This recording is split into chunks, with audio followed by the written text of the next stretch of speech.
ọmọ yín Fúnmi Àràgbáyé ló ń sọ̀rọ̀. Ẹ máa wo Bísí Ológe show correct ètò ni ó ládùn ó dẹ̀ lóyin tẹ́ bá ti ń wò ó Olúwa máa bùkún yín.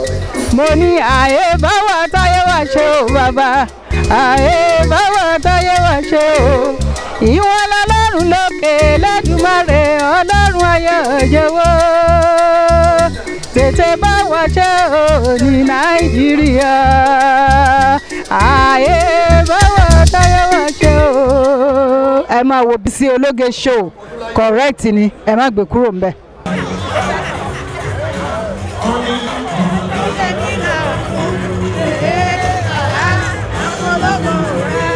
Gbọ́mi àjàjà.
I'm